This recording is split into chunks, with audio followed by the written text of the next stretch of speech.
요한계시록의 말씀을 이제 끝내고 이제 수요 예배마다 지난번에 말씀드린 것처럼 교회의 기초적인 어떤 신앙, 기초적인 어떤 원리 이런 것들을 말씀을 통해서 나누려고 합니다. 사실 어떤 분야든지 그 제 분야에는 각각의 기초적인 기본이 있습니다. 기본이 모르면 사실 그 위에 뭔가를 세우지를 못해요. 올라오기 전에 제가 짧은 쇼츠 영상을 한번 봤는데 아마 여러분들에게는 큰 도움은 되지 않을 겁니다. 뭐냐면 수학 문제예요. 정확히 말하면 산수 문제입니다. 어떤 내용이냐면 3 더하기 4 곱하기 8 빼기 1은 어떻게 계산하냐 하는 문제입니다. 우리나라에 흔히 말한 일타 강사가 한 쇼츠 영상인데, 우리가 초등학교 때 배울 때는 곱하기를 먼저 해야 된다 이렇게 배웠잖아요. 근데 그 사람이 막 화를 막 내요. 왜 곱하기를 먼저 해야 되냐고, 누가 곱하기에 특혜를 줬냐고, 그러면서 곱하기는 특혜 받으면 안 된다고 막 이런 화를 막 내요. 그러더니 그 말인즉 무슨 말이냐면, 원래 수학이라고 하는 것이 더하기로 돼 있다는 거예요. 더하기로 돼 있는데 더하기가 각각의 항이라는 겁니다. 그러면 3 더하기 그 다음에 곱하기 있더라도 그 4 곱하기 8은 하나의 항이라고 하는 거예요. 빼기 1은 여러분 알듯이 더하기 갈로 해가 빼기 1이잖아요 보통. 이것도 항이라고 하네요. 각각의 항이 더하기로 돼 있는 거라는 거예요. 그렇기 때문에 곱하기를 더하기로 만들어야 되기 때문에 곱하기를 먼저 하는 것이지, 곱하기를 특혜를 줘가 먼저 해야 되는 건 아니다고. 왜 이런 일이 벌어지냐면 무조건 외워 곱하기를 먼저 하는 거야 이렇게 배워왔다 보니까 그 원리를 모른 채, 원리를 모르고 사람들은 문제를 푸니까 나중에 되면 조금만 복잡해지면 헷갈려서 못 푼다는 거예요.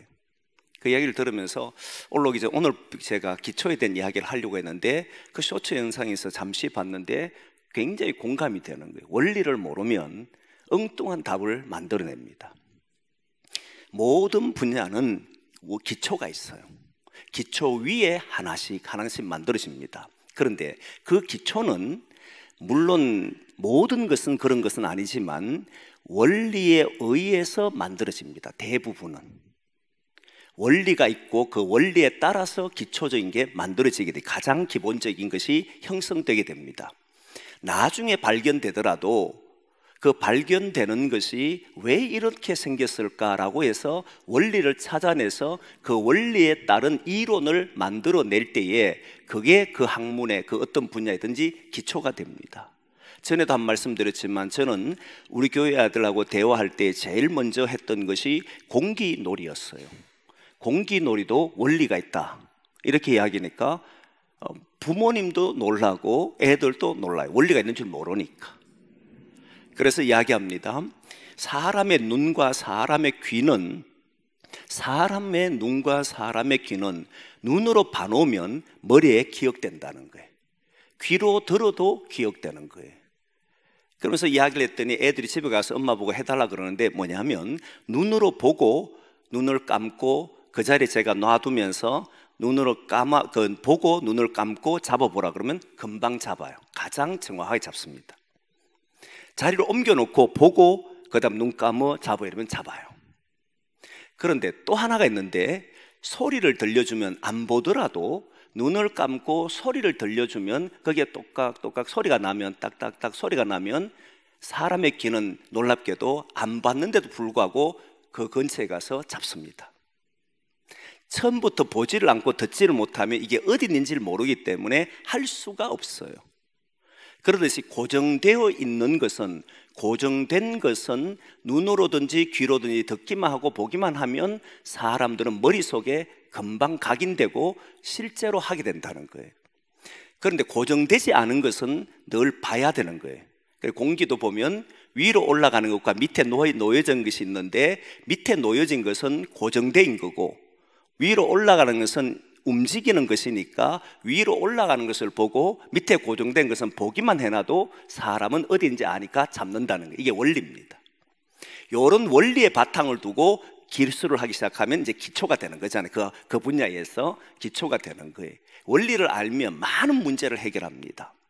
그런데 기독인들이 오랫동안 신앙생활을 하면서도 정말 몇십 년을 신앙생활 했는데도 삶의 원리를 몰라요.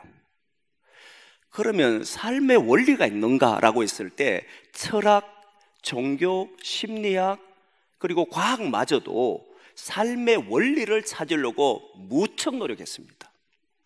오히려 핵심이라고 말할 만큼 모든 종교와 모든 철학과 모든 심리학과 모든 과학조차도 삶에서 답을 찾기 위해서 노력한 겁니다. 근데 어느 분야든지 삶의 원리를 찾아낸 곳이 없어요. 삶의 가장 기초, 그 기초 위에 원리를 가지고 만들고 그렇게 하면 구원이 이루어진다라고 하는 것을 찾아내지를 못했어. 그러다 보니까 삶은 계속 변화가 일어나고 같은 문제 같은데 상황에 따라서 또 달라져 버리고, 이러면 된다라고 생각했는데 다음에 하면 안 되고, 이런 삶에서는 워낙 다양하게 변하고 실제로 그 상황에 따라서 다르기 때문에 삶에는 원리가 없다고 생각하는 거예요. 그런데 저는 삶에 원리가 있다라고 믿는 사람이에요. 성경을 통해서 모든 분야를 보게 되면 그 안에 원리가 있음을 알게 됩니다. 그래서 저는 성경이 바로 우리의 삶의 모든 원리라고 생각하는 사람이에요. 이유가 뭐냐면 삶의 문제의 정답은 성경에서 딱 해놨습니다. 어떤 사람도 어떤 곳에서도 삶의 문제를 해결하지 못했지만 유일하게 성경은 삶의 문제를 구원한다라고, 구원에 이른 지혜가 있다라고 말을 했습니다. 오늘 본문은 제가 기록 안 했지만 한번 읽어보는데 바로 앞절에 있는 내용이에요. 오늘 디모데후서 3장 15절 말씀을 여러분 같이 한번 읽어보겠습니다. 같이 읽습니다. 시작. 또 어려서부터 성경을 알았나니 성경은 능히 너로 하여금 그리스도 예수 안에 있는 다 뒷절을 왜 안 했죠? 다시 아마 요게 원래 잘못 아마 그것만 잡았는 것 같은데 성경책을 봅시다. 여러분 보시면 다시 읽겠습니다. 시작. 또 어려서부터 성경을 알았나니 성경은 능히 너로 하여금 그리스도 예수 안에 있는 믿음으로 말미암아 구원에 이르는 지혜가 있게 하느니라. 그죠? 성경은 구원에 이른 지혜가 있다는 거예요. 그러니까 바울은 그동안에 율법에 의해 철저하게 훈련받았던 사람이고, 바울은 율법에 따라서 그렇게 살면 된다라고 생각했는데 부활하신 예수님을 다메섹으로 내려가던 도중에 만나면서 그가 깨달은 것이 뭐냐면 자신은 이제 지금까지 알던 모든 것을 배설물로 여긴다. 거기에서 구원이 있는 줄 알고 율법에서 뭔가 있는 줄 알았는데 그게 없다는 사실을 알고는 이제부터 나는 예수 그리스도, 가장 고상한 지식인 예수 그리스도를 알기에 힘쓴다, 이렇게 이야기했어요. 그리고 실제 그가 예수 그리스도 안에서 배웠을 때, 예수 그리스도의 말씀에 따라 살았을 때 그때 구원의 기쁨을 맛봤던 사람이 바울이에요. 그럼 삶의 구원에 이르는 모든 어떤 곳이는 삶의 문제를 해결하려고 했지만 어느 한 곳도 삶의 문제를 해결 못합니다. 하지만 유일하게 예수 그리스도만이 삶에서 일어나는 문제를 구원했다는 거예요. 거기에서 벗어나는 것을 보여줬다는 거예요. 그래서 성경은 하나님의 말씀으로 감동으로 된 것으로 거기에 유익하다라고 이야기하면서 바르게 함과 책망함과 의로 교육하기에 유익하다, 예수 그리스도의 사람으로 온전케 한다, 모든 선한 일을 하도록 만든다, 이렇게 이야기했던 거잖아요. 이 성경에서 삶의 원리가 있다는 거예요. 성경은 모든 분야를 다루지 않습니다. 우리가 일어나면서 고민하고 걱정하고 자녀를 키우는 문제라든지 또 이게 옳은지 그른지 할 때에 현재 일어나는 문제를 다룬 것이 모든 세상에 다루질 않아요. 그런데 성경을 보게 되면 성경 안에서 그 모든 답을 얻게 된다는 거예요. 성경을 통해서만이 우리의 문제가 해결된다는 거예요. 그 모든 기초가 바로 성경에 있다는 거예요. 그래서 성경을 절대 권위가 있다라고 말합니다. 이때 절대 권위라고 하는 것은, 여러분 요즘 시대 사람들은, 현대인들 특히 젊은 친구들과 어린 친구들은 권위에 복종을 잘 하려고 하지 않습니다. 여러분 그런 경험 해보셨지 않습니까? 길거리 가더라도 어른들이 길거리에서 애들이 담배를 피우면 동네에 그러면 어른들이 야단을 치면 거기에 순종을 했어요. 예전에 순종을 했습니다. 근데 요즘은 이렇게 말합니다. 아저씨가 내한테 담배 피우는 돈을 준 적이 있냐고, 담배 살 수 있는 돈을 준 적이 있냐고, 오히려 대듭니다. 이런 시대가 요즘이잖아요. 그러니까 현대인들에게는 권위를 이야기하는 것만큼 무식한 게 없습니다. 어느 집단이든 어느 공동의 회사조차도 권위를 이야기했다가는 낭패를 봅니다. 내 말 순종해, 내 말대로 해, 이렇게 말할 수 있는 곳이 점점 줄어들 겁니다. 심지어는 부모조차도 자식에게 함부로 말 못하는 시대가 됐습니다. 아버지 왜 내한테 잔소리하냐? 이렇게 나와버립니다. 이 말은 이제 세상은 권위에 대해서 무조건 순종하고 복종하는 것을 거부하는 세상이 됐다는 거예요. 이게 오늘날 교회도 치명타가 됐습니다. 교회가 18세기, 이제 17세기, 18세기 되면서 이성이 극대화됩니다. 이성이 발달되니까 이성과 과학의 발달로 인해서 나타난 현상 중에 하나가 뭐냐면, 이성이 발달되니까 당연히 과학이 발달되게 됐습니다. 과학이 발달되니까 모든 분야가 새롭게 막 정리가 돼가요. 사람들이 궁금함증이 생기니까 말했습니다. 예전에 저는 시골에서 생활할 때, 어릴 때의 시골에서는 그게 병원이라고 하는 게 종합병원이 없었습니다. 기껏 병원 해봐야 내과, 외과에서 다 정리했어요. 내과 하나, 외과 하나, 동네 병원에. 그러면 속이 아프면 전부 다 내과 가고, 팔 부러지거나 문제 생기면 전부 다 외과 가고, 이렇게 했습니다. 근데 요즘은 신경과, 그 다음에 내과, 외과, 그 다음에 정형외과, 과들이 엄청나게 많아졌습니다. 이 말은 과학이 이성이 발달하니까 각 분야마다 그만의 어떤 학문이 있고 그만의 어떤 문제를 해결하는 것이 있다라고 사람들이 알기 시작한 거예요. 이게 17세기 이후에 18세기 들어오면 계몽운동과 함께 막 사람이 과학이 발달되고 이성이 발달됨으로 일어난 일이에요. 근데 이 영향이 교회도 미치기 시작하는데, 교회에 어떤 학문이 들어오기 시작했냐면 역사학이 들어오기 시작한 거예요. 역사학은 고고학으로 검증하고 역사적으로 사실이 맞느냐 맞지 않느냐 이런 것들이 들어오는데, 이것을 뭐로 검증하냐면 성경책조차도 역사학으로 검증한 거예요. 그러니까 성경에 보면 우리가 이해할 수 없는 사건들이 너무 많습니다. 동정녀 탄생, 그리고 부활, 이런 이야기는 역사적인 방법으로는 이해할 수 없는 이야기예요. 천지창조, 어떻게 과학이 증명할 것이며 동정녀 탄생을 어떻게 이성적으로 이해할 수 있으며 부활에 대한 그런 생각을 가질 수 있습니다. 그래서 지금 외부에서는 예전부터 안 믿는 사람들에게는, 다른 종교에서는 기독교에서 말하는 이 성경의 권위를 인정하지 않습니다. 그들은 이미 인정하지 않으니까. 문제는 교회 안에서조차도 많은 믿음의 사람들조차도 성경을 절대적 권위로 생각하지 않는다는 사실이에요. 학문적으로도 이미 권위를 인정하지 않습니다. 그래서 동정녀 탄생도 뭘로 보냐면 하나의 신화나, 아니면 여러분 놀랍게도 이것이 하나님 뭔가를 보여주기 위한 하나의 기술로 보지 사실로 보지를 않는다는 거예요. 그렇게 되면 성경은 신화적이 되어버립니다. 저는 그걸 받아들일 수가 없어요. 성경은 모든 것이 인간의 이성으로 경험되거나 이성으로 설명되지 않는다 할지라도 하나님이 말씀하신 것이기 때문에 그것이 어떤 경우도 이 하나님의 말씀에 의해서 다 비교되고 다 거기에서 결정되게 된다 생각하거든요. 하나님 말씀에 의해서 움직이는 것이 기독교예요. 근데 이제는 이 권위마저도 인정하네. 조금만 쉽게 이야기하면 이렇습니다.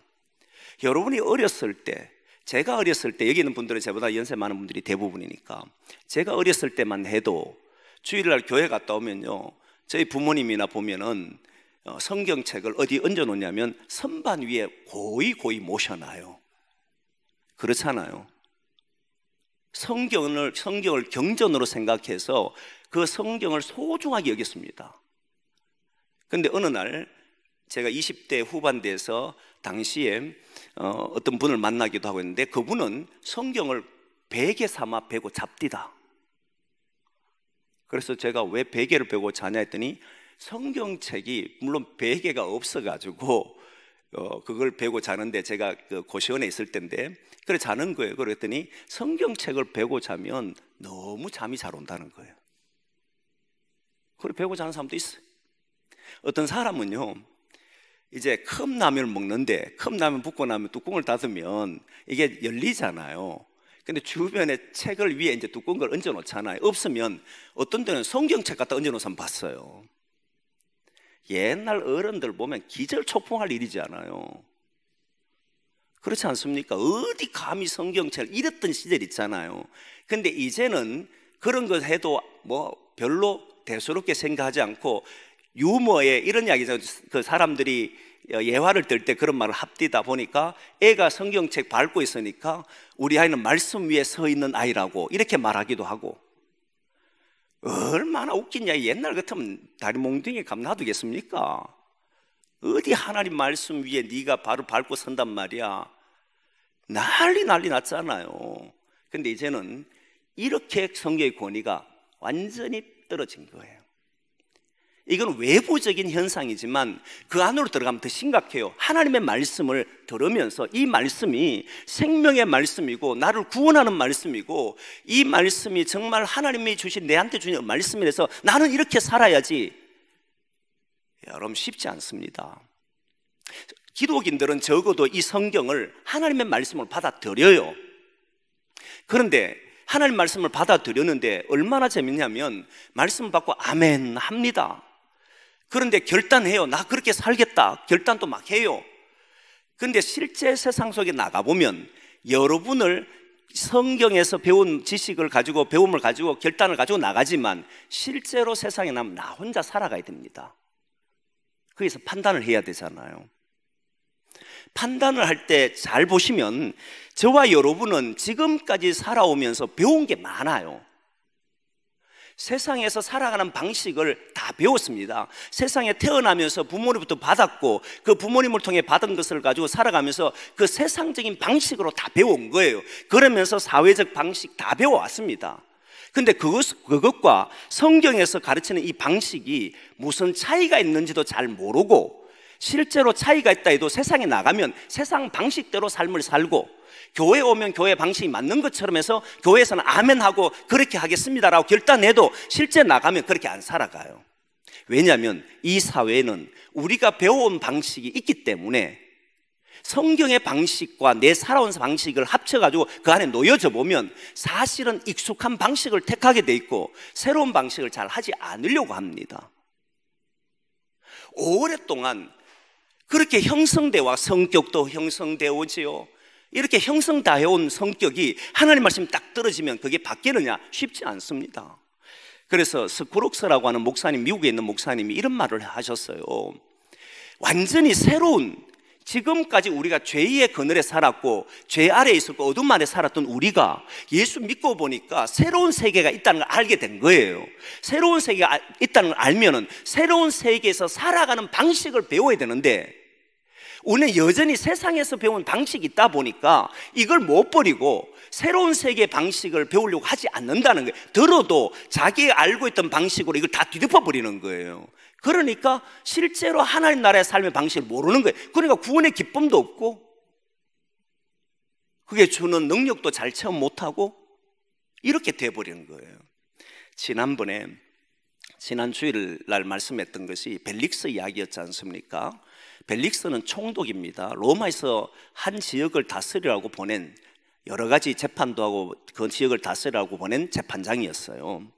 근데 재판장 이야기하면 공적 이야기를 했지 않습니까? 공적 이야기를 했는데 그걸 우리가 3부 예배 때 저는 약간 달리 좀 바꿉니다. 좀 더 설명을 하려고 해요. 이유가 뭐냐면 2부 예배 때 청년교회에 있는 청년들이 나와서 봉사한 사람들이 있어요. 그럼 3부 예배 때 똑같은 내용을 듣기 때문에 약간의 이제 그들이 알아듣기 쉽도록 다시 바꿉니다. 그랬던 내용 중에 하나가 뭐냐면, 그 이야기는 이제 알잖아요. 벨릭스가 한 나라의 총독인데 자기가 공적 생활을 하지 않은 거잖아요. 재판장으로서의 바른 기능을 하지 않았어요. 이 말은 자신이 공적인 인물이라는 걸 잊어버린 사람이에요. 이 한 사람이 그렇게 산다면 로마는 이미 안 봐도 압니다. 이미 로마는 썩어질 대로 썩어진 거지, 무너질 대로 무너진 겁니다.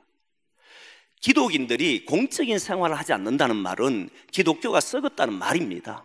목회자가 공적인 판단을 하지 않는다면 이미 그 교회는 볼 것 없어요. 교회의 중재직들이 공적인 판단을 하지 않는다면 그 교회는 이미 우리는 많은 곳에서 문제가 일어나기 시작한 거잖아요.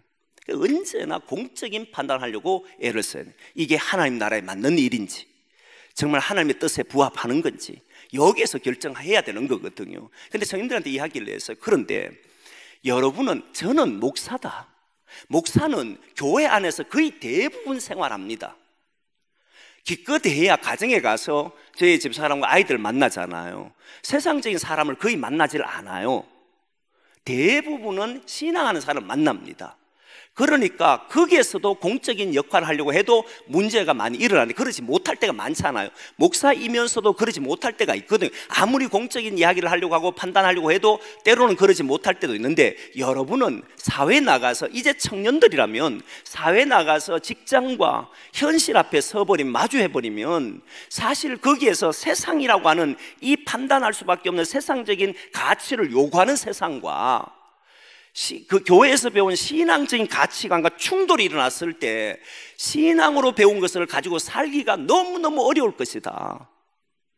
직장을 선택하는 문제와 직장 안에서 믿는 사람으로서 행동하는 문제와 그 다음에 여러 가지 모임 속에서 나타나는 그런 문제 속에서 내가 신앙인으로 어떻게 해야 될지를 알면서도 사실은 그렇게 하기 어려울 것이다. 그렇잖아요. 우리도 그렇잖아요.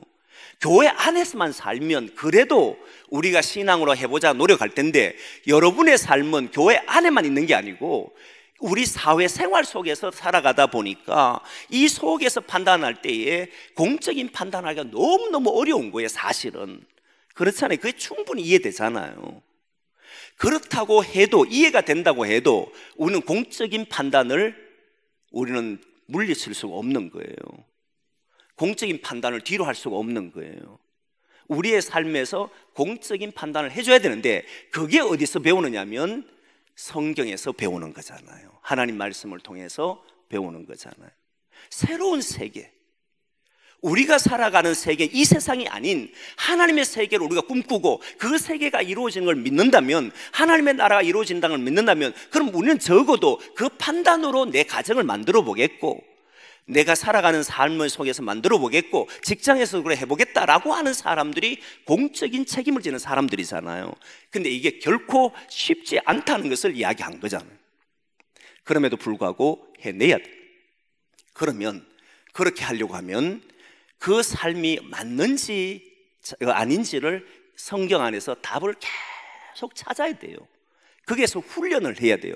내가 오늘 그래 이렇게 살지 결단한다고 해서 바로 되는 게 아닙니다. 해보시면 알지만 안 돼요. 바로 나가자마자 잊어버립니다. 제가 밀양에서 목회할 때 그런 일이 있었는데, 제가 이런 얘기 했잖아요. 그날 예배 드릴 때 말씀을 화목케 하는 직분을 줬다 이러고, 그래 교인들을 마치고 그래 우리가 화목하게 삽시다 이러고 막 했거든요. 근데 다음날 아침 되니까 어떤 한 집사님이 막 울면서 교회에 쫓아온 거예요. 왜 그러냐 했더니 남편이 자기를 이제 야단치고 막 뭐라 했다는 거예요. 심지어는 구타까지. 그래 막 그런 거. 제가 어제 화목하란 말씀 안 드렸나니까 문 나가면서 다 잊어버렸어요. 찬송 부르다가 말씀 다 잊어버려. 결단하지만 다 잊어버려. 그러니까 그 말씀이 실제 내 삶에서 이렇게 살겠다라고 하고 그렇게 일어났을 때 나가서 화목하겠다, 그 사람들 야단치는 게 잘못됐다 말하는 게 아니에요. 실제로 나갔을 때 그런 일이 벌어졌을 때 나는 어떻게 여기서 판단하지? 이 남편과 아내가 화목해야 되는데 그러지 못한다면 나는 어떻게 하면 화목하게 할 수 있을까?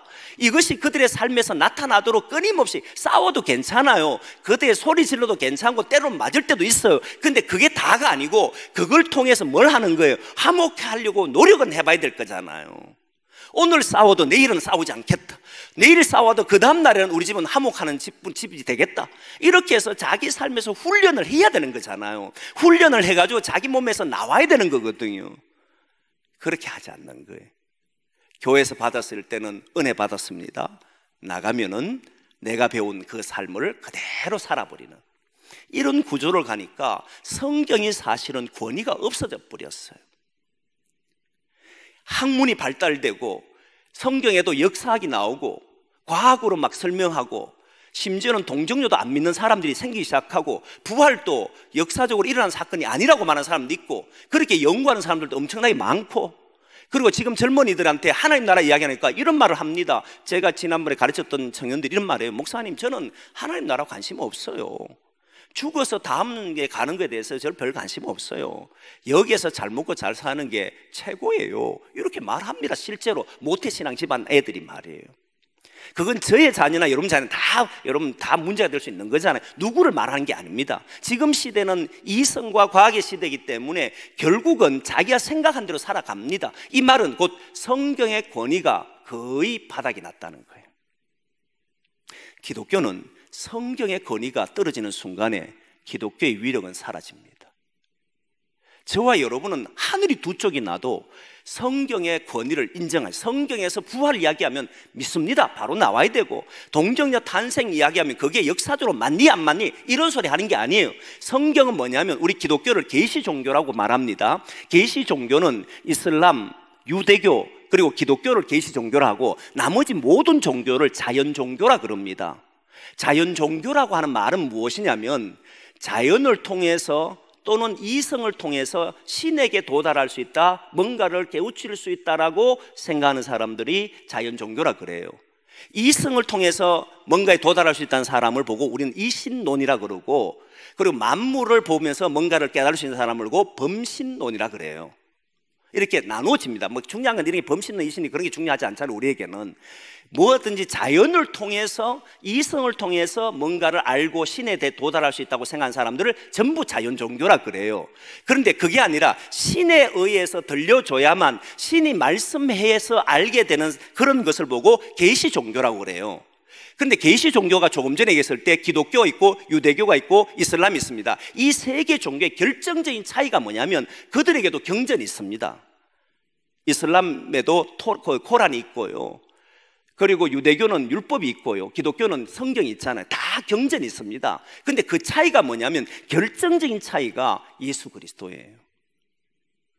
예수 그리스도는 독특했고 어떤 것과도 비교할 수 없고 유일한 것이 기독교라는 거예요.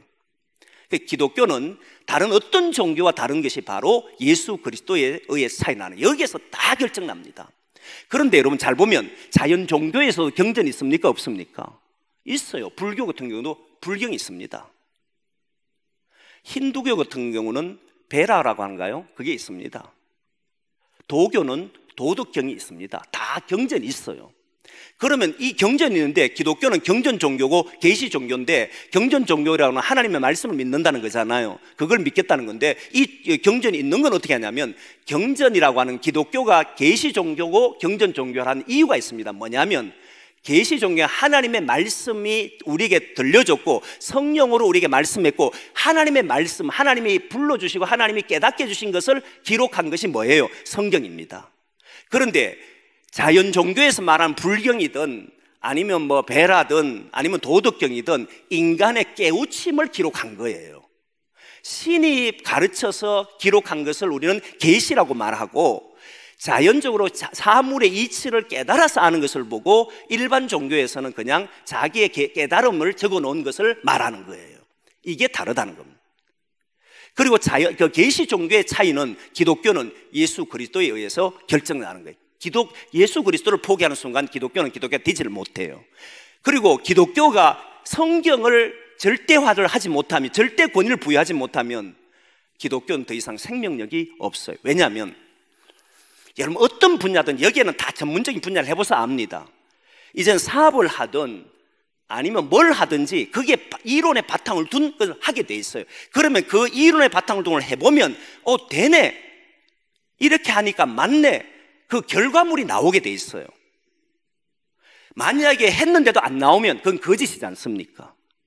그러면 경전 종교라고는 우리 계시 종교는 성경의 말씀대로 해보면 성경에서 말하는 구원이 나타나야 됩니까? 나타나야 됩니까? 나타나야 되는 거예요.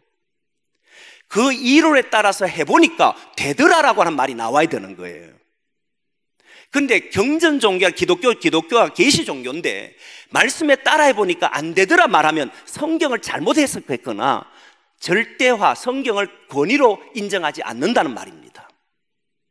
그대로 해보면, 말씀에 따라서 주님의 깨닫게 해주신 은혜에 따라 해보면 거기에는 역사가 반드시 나타나요. 그래서 여러분, 이 역사가 나타나기 때문에 기독교 기독교인들은 체험을 하는 거잖아요. 이때 체험을 하니까 뭐가 되냐면 체험 종교라고도 말을 하는 거예요. 체험 종교라는 것은 신비한 체험을 했기 때문에 체험 종교라 말하지 않습니다. 신비한 체험은 다른 종교에도 많이 일어납니다. 무당도 신비한 체험을 해요. 자연 종교는 신비한 체험 많이 일어납니다. 기독교가 체험의 종교라고 말한 이유는 말씀대로 가보니까 거기에 구원이 일어나더라, 말씀대로 해보니까 하나님의 말씀이 맞더라, 말씀대로 해보니까 이런 역사가 일어나더라, 여기에서 기독교를 체험의 종교라고 말하는, 이때 체험은 말씀의 바탕을 둔 체험이에요. 기도도 모든 것이 말씀의 바탕을 둔 기도예요. 일상적인 기도도 가능합니다. 하지만 가장 기본적인 것은 하나님과 대화인데, 하나님과 대화하는 방법도 말씀을, 하나님이 우리에게 말씀하고 우리가 그 말씀을 듣고 또 묻잖아요. 그 모든 기준은 성경에 있다는 거예요. 반드시 성경을 통해서 이루어지는 것이 기독교라. 이 기독교가 이 권위를 무시해버리면, 성경은 그렇게 기록돼도 우리는 다르지 않습니까? 저는 깜짝 놀라요. 그러면 우리는 성경을 안 믿는다는 이 말이 되는 거잖아요. 그래서 성경을, 어떤 일이 있어도 성경은 우리는 믿어야 하는 거예요. 성경을 믿게 되면 그때부터 우리는 그 말씀에 순종하게 됩니다. 누구에게 순종하는 게 아니에요. 성령 하나님의 말씀에 순종하는. 그래 가보면 우리가 온전해지더라는 거예요. 그래서 오늘 16절과 17절에 그 말합니다. 한번 같이 보겠습니다. 오늘 읽었던 말씀입니다. 같이 봅니다. 시작. 모든 성경은 하나님의 감동으로 된 것으로 교훈과 책망과 바르게 함과 의로 교육하기에 유익하니 이는 하나님의 사람으로 온전하게 하며 모든 선한 일을 행할 능력을 갖추게 하려 함이라. 그죠? 이제 새로운 것을 해낼 수 있는 사람이 되는 겁니다. 성경은 하나님의 감동으로, 성령의 감동으로 된 것, 인간의 생각으로 끄집어낸 것이나 인간이 체험해서 적은 것이 아니라 신에 의해서 만들어진 것이고 신에 의해서 세워진 것이 성경이고, 이 성경은 우리로 하여금 바르게 함과 책망과 교훈하기, 그렇게 의로 교육하기에 유익한 것이고, 그렇게 해보면 어떤 일이 벌어지냐면 하나님의 사람으로 온전하게 된다는 거예요. 점점 더 하나님의 사람으로 살아간다는. 그래서 성경이 절대 권위를 갖고 있다. 기독교가 성경을 포기하는 순간, 기독교가 성경을 하나의 역사적 산물이거나 그냥 우리의 경전, 다른 종교들, 자연 종교처럼 뭔가 깨달음을 얻게 하는 그런 책이로거나 누군가가 깨달은 것을 기록한 책으로 여긴다면 결국 우리는 그 성경을 통해서 얻는 것은 거의 없을 거예요. 기독교는 기독교가 되지를 못합니다. 제가 요즘 신학이 있는 묵상을 화요일 반에 하잖아요. 거기에서 이제 여러 가지 주제를 가지고 나누는데, 그 나눠본 사람들 그 말이에요. 왜 우리가 지금까지 그걸 몰랐을까? 그냥 듣기만 한 거잖아. 그리고 정리를 안 한 거잖아. 예를 들면 지난주에 어제 했던 것이 겸손에 대한 이야기를 했습니다. 성경은 겸손하란 말이 참 많습니다. 겸손이라고 하는 말을 할 때에 이 겸손을 사람들은 품성으로 생각합니다. 성품. 저 사람 참 겸손한 사람이야. 이럴 때는 성품이 좋은 사람이다. 성품이 따뜻하거나 온유한 사람, 온화한 사람이거나 부드러운 사람이거나 이러면 저 사람 참 겸손한 사람이야, 이렇게 말합니다. 성경에는 겸손을 성품으로 말하지 않습니다. 성경에서 성품은 삶을 살아가는 태도를 보고 이야기해요. 이 말은 그 사람이 능력이 있어요. 능력 없는 사람은 겸손도 못합니다. 뭔가 있으니까 교만도 하고 겸손도 하는 거거든요. 이 삶의 태도에 그 사람 뭔가를 가지고 있어요. 가지고 있는 것을 마치 내가 한 것처럼 말하면 하나님이 하시는 일들인데, 마치 내가 한 것처럼 말하면 그건 교만해져 버리잖아요. 삶을 대하는 태도입니다. 겸손은 내가 그만한 능력이 있어도 이건 주님이 주신 것이고 나는 그저 도구에 불과하다. 여기에는 그만한 실력이 있어야 되고 능력이 없으면 겸손할 수도 없고 교만할 수도 없어요. 그렇지 않습니까? 그래서 겸손이라는 용어와 교만이라는 용어는 다 자기가 뭔가를 가지고 있는 삶의 태도예요. 어떻게 살아가느냐 이거예요. 겸손하다는 말은 삶에서 내가 가진 것이 내 것이 아니고 하나님의 것이다. 지혜도 하나님 주셨다. 이 일을 이루신 이도 하나님이다. 그저 나는 그것을 사용할 뿐이다라고. 그래서 하나님의 역사는 이렇게 나타났다고. 당신은 참 겸손한 삶입니다. 삶의 태도예요. 완전히 다른 개념이잖아요. 이런 개념들이 하나도 되지 않으면 결국 우리는 신앙의 활기를 다 잃어버려요. 신앙생활을 오래 했는데 그런데 계속 믿음이 더 증가하고 그리고 기쁨도 더 넘쳐가고 삶이 더 행복해지고 막 이래야 되는데 신앙하면 할수록 더 힘들어져. 마음이 더 불편해져. 일하기만 하면 짜증나. 이 말은 그 안에 성경에서 주시는 하나님의 그 놀라움을 못 경험하고 있다는 말이잖아요. 말씀을 대하면요, 말씀 안에서 주는 하나님의 능력은 무궁무진합니다. 불안 다 이기죠. 두려움 이기죠. 근심 걱정을 이겨내죠. 그 순간마다 오는 하나님의 기쁨이 내 속에 차는데 여러분 어떻겠습니까? 이 성경에 주는 하나님의 사람으로 온전해진다는 걸 잘 보셔야 돼요. 어둠을 이겨내고 희망을 할 수 없는 곳에 희망을 갖기 시작하고 그러면서 모든 일을 새롭게 해보려고 애를 쓰고 또 답을 찾아보려고 하고 이렇게 살아간 사람이 기독인이잖아요. 그건 어디서 나오냐면 말씀대로 따라 살아보면 그게 되잖아요. 되면 이게 되네. 그러면 신납니다. 뭐 신난다는 표현이 그렇지만 정말 재밌어요. 그렇게 해보니까 말씀대로 해보니까 진짜 삶이 되는구나. 진짜 구원이 일어나는구나. 그럼 여러분 얼마나 은혜가 넘치겠어요. 그러니까 이 모든 일이 행복한 거예요. 하더라도. 근데 말씀대로 해보지 않으니까 부딪히고 힘들어지고 넘어지고 그런 거잖아요. 여러분, 저와 여러분은 주님 말씀, 이 성경이 우리의 모든 삶의 근거라는 사실을 잊지 않기를 바랍니다. 성경에서 다 나와요. 성경은 조금 전에 얘기했던 것이 모든 것에 답을 주지 않습니다. 하지만 성경의 원리를 알면 모든 것에 답을 얻습니다. 원리만 알면 나머지는 적용할 수가 있어요. 성경은 구원에 이르는 지혜가 있다.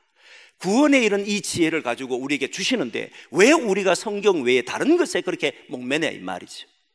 그래서 함께 말씀에 대한 고민하고 말씀에서 답을 찾고 성경은 절대적 권위가 있다는 사실을 알고 함께 우리가 성경 안에서 믿음 생활 잘하기를 소망합니다. 그래서 여러분 성경에 주시는 그 놀라움의 경험들을 많이 하셔서 나는 체험은 하는 사람이다. 나는 정말 주님의 말씀들 했더니 이런 우리 가정이 이렇게 달라지고 우리 교회가 이렇게 달라지더라. 내 삶이 이렇게 놀라운 일이 벌어지더라. 이런 일들이 일어나기를 소망합니다.